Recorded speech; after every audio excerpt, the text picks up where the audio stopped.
मुंबईमधील प्रसिद्ध व्यावसायिक सुशील रहेजा यांच्या विरोधात आवाज उठवणाऱ्या वंचित बहुजन आघाडीच्या कार्यकर्त्यांना मुंबई पोलिसांनी केलेली अटक न्यायालयाने बेकायदेशीर ठरवली आहे। या प्रकरणात न्यायालयाने पोलिसांच्या कार्यपद्धतीवर तीव्र ताशेरे ओढत सर्व कार्यकर्त्यांची तात्काळ सुटका करण्याचे आदेश दिले आहेत। काय आहे ही बातमी सविस्तरपणे जाणून घेण्यासाठी आपण जर पहिल्यांदाच NGTV मराठी न्यूज चॅनल वरती आला असाल तर नक्की सबस्क्राइब करा। नमस्कार, मी बंदगी NGTV मराठी न्यूज चॅनल मध्ये तुम्हा सगळ्यांचं सहर्ष स्वागत करतोय।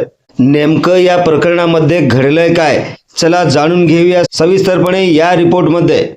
सुशील रहेजा यांच्या कार्यालयामध्ये कामाला असलेल्या राहुल जाधव या तरुणाला जातीवाचक शिवीगाळ आणि मारहाण केल्याचा आरोप बिल्डरवरती लावण्यात आलेला आहे। तक्रारीनुसार रहेजाने जाधव यांना जातीवाचक शिवीगाळ करत मंडले भर कार्यालयात अपमानित केले होते। या प्रकरणी रहेजावर अट्रॉसिटी अंतर्गत गंभीर गुन्हा दाखल असूनही त्याला अद्याप अटक झालेली नाही।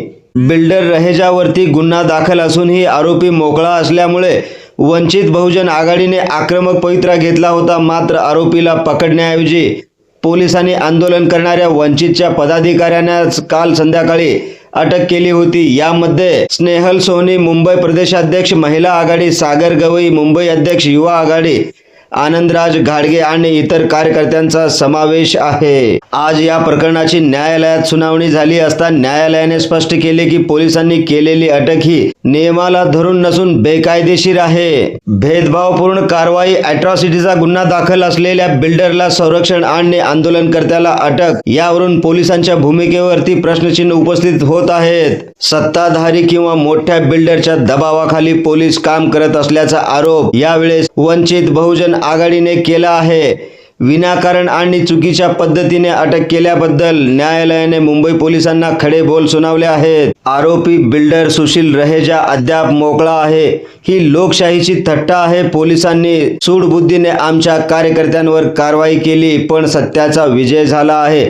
जोपर्यंत राहुल जाधव यांना न्याय मिळत नाही आणि त्या बिल्डरला बेड्या पडत नाही तोपर्यंत आमचा लढा थांबणार नाही, असे यावेळेस वंचित बहुजन आघाडीचे कार्यकर्ते म्हणत आहेत। खरंच पोलीस प्रशासन हे राजकीय दबावाला बळी पडत आहे का? अशा बिल्डरना राजकीय वरदहस्त लाभलेला आहे।